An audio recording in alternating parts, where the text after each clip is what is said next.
বিসমিল্লাহির রহমানির রহিম। প্রিয় দর্শক শ্রোতা, আসসালামু আলাইকুম। আজকে হয়তো ছোট ছোট দুটা ভিডিও করার ইচ্ছা আছে। সেটা হচ্ছে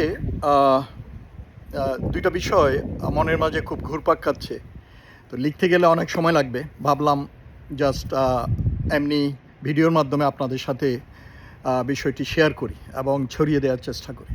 প্রথম বিষয়ে যে জিনিসটি আমি আলোচনা করতে চাই সেটা হচ্ছে যে দেখেন, আমাদের দেশ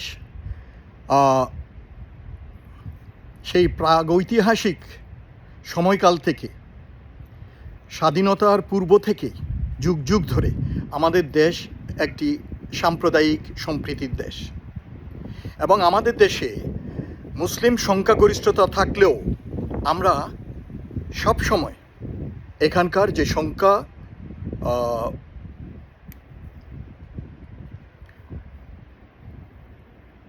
লঘু লোকজন আছে, বিভিন্ন সম্প্রদায়ের লোক, হিন্দু, মুসলিম, বৌদ্ধ, খ্রিস্টান এবং ক্ষুদ্র নৃগোষ্ঠী উপজাতির জনগণকে আমরা সবসময় নিরাপত্তা প্রদান করে থাকি, সুরক্ষা দান করে থাকি, ব্যক্তিগতভাবে, সামাজিকভাবে এবং জাতিগতভাবে।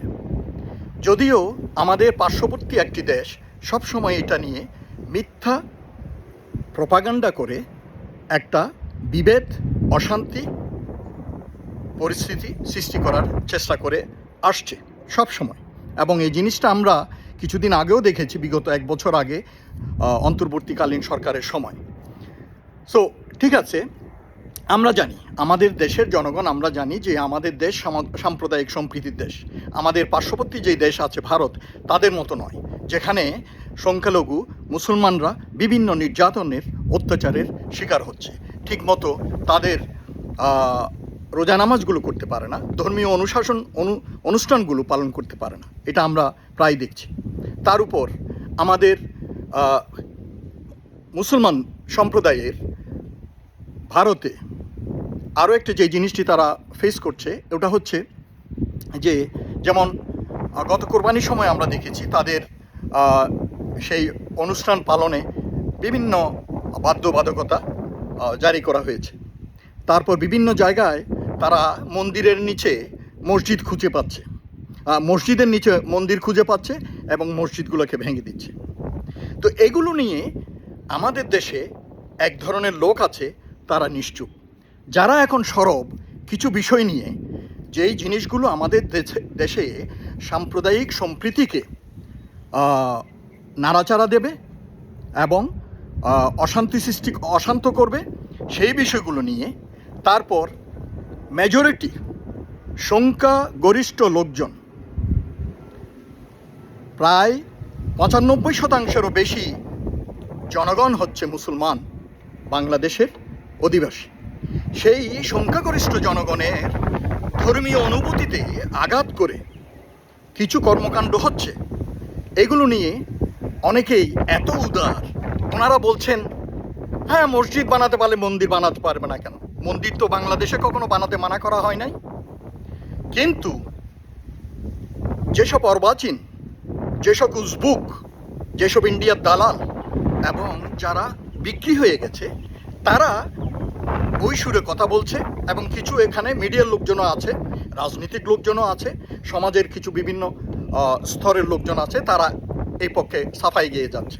হ্যাঁ, আমি আজকে যে জিনিসটা অঙ্গুলি নির্দেশ করে বলতে চাই সেটা হচ্ছে, গাইবান্ধার পলাশবাড়িতে যেই বিশাল আকৃতির রাম মূর্তি নির্মাণ করা হচ্ছে, বিষয়টির প্রতি যদি আপনারা বলেন যে এটা প্রশাসনের অগোচরে হয়েছে, গোয়েন্দা সংস্থার অগোচরে হয়েছে, সরকারের অগোচরে হয়েছে, আমি এটা বিশ্বাস করতে চাই না।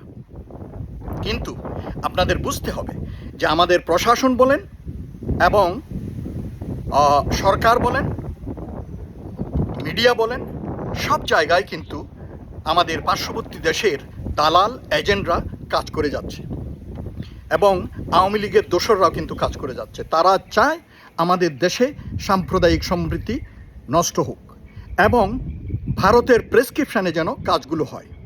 ভারতের সেই অখণ্ড ভারতের স্বপ্ন, তারপর আরও অনেক কিছু আছে যে সীমান্ত এলাকায় ওরা আমাদেরকে অশান্ত পরিবেশ সৃষ্টি করে আমাদের জনগণের উপর, আমাদের দেশের উপর সবসময় একটা চাপ সৃষ্টি করার চেষ্টা করে।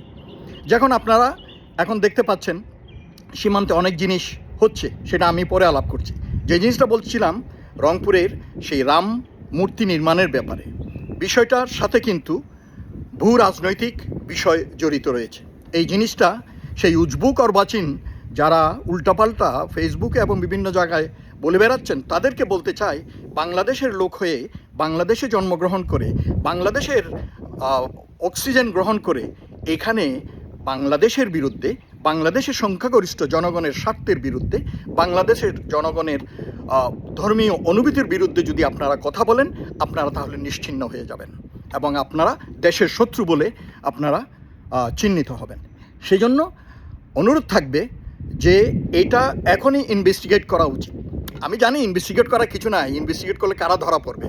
ওই যে আমলারা যারা বিভিন্ন স্তরে বসে আছে, লুকিয়ে আছে বিভিন্ন জায়গায় প্রশাসনে, এবং এরা সবাই জানে। না হলে ভারতীয় হাই কমিশনার গিয়ে এই জিনিসটা উদ্বোধন করে কিভাবে? এটার অর্থায়ন কোত্থেকে আসলো? এই লাখ লাখ কোটি কোটি টাকা অর্থায়ন কে করলো? জায়গা নিজেদের হইতে পারে, ঠিক আছে।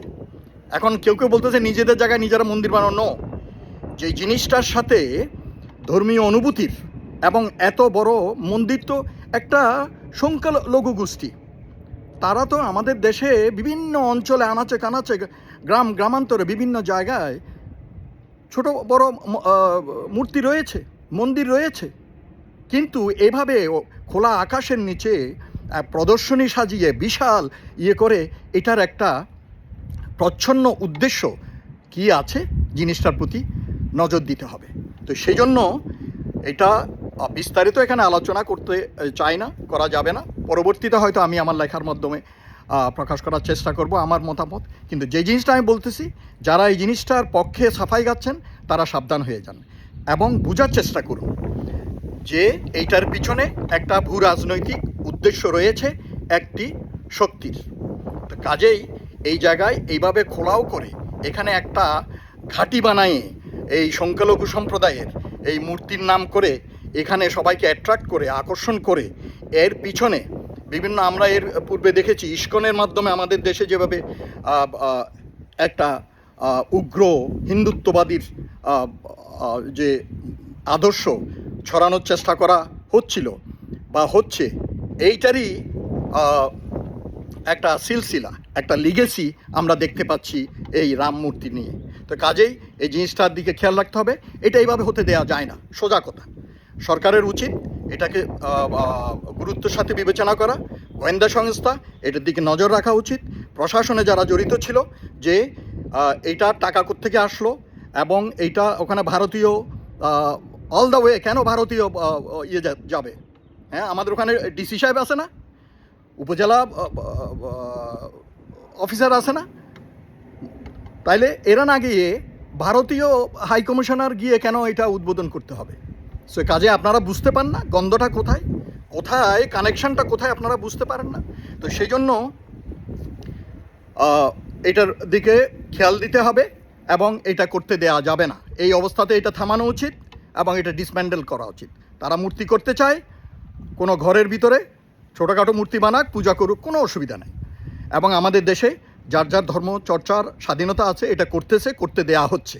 কাজেই এটাতে নতুন কোনো সুগার কোটিং করে এটাকে প্রপাগান্ডা ছড়ানোর মানে চান্স দেয়া হবে না। আপনারা দেখতে পাচ্ছেন না সীমান্তে কি হচ্ছে? আপনাদের দাদা শুভেন্দু মতো একটা সাবস্ট্যান্ডার্ড লোক ওখানকার মুখ্যমন্ত্রী হয়েছে, আসার পর দিন থেকে সে পুশিনের চেষ্টা করতেছে, কাঁটাতারের বেড়া দেওয়ার চেষ্টা করতেছে। তো দেখ, কিন্তু ওদের এলাকায় ওরা কাঁটাতার দেখ, আমাদের কোনো অসুবিধা নাই। আমাদের এলাকায় আইসা বা জিরো লাইনের উপর আইসা, নোম্যান্স ল্যান্ডে আইসা কাঁটাতার করতে দেয়া হবে না। আমাদের বিজিবিরা সতর্ক আছে, তাদেরকে ধন্যবাদ জানাই। সতর্ক থাকতে হবে, জিরো লাইন ক্রস করলে কোনো পুশিন ঠেকাতে হবে, দরকার হলে গুলি ছুটতে হবে এবং বিএসএফকে সঠিক বার্তা দিতে হবে, সরকারকে, ভারতের সরকারকে সঠিক বার্তা দিতে হবে।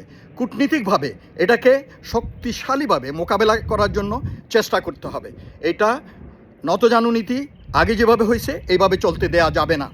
যারা সরকারকে ভুল পথে হাঁটানোর চেষ্টা করতেছে তারা কিন্তু এইভাবে নতজানু নীতির সেই রাস্তায় চলার চেষ্টা করবে, কিন্তু এটা হতে দেওয়া যাবে না। আজকের বাংলাদেশ পরিবর্তিত বাংলাদেশ, আজকের জেনারেশন পরিবর্তিত জেনারেশন, আজকের জনগণ পরিবর্তিত জনগণ।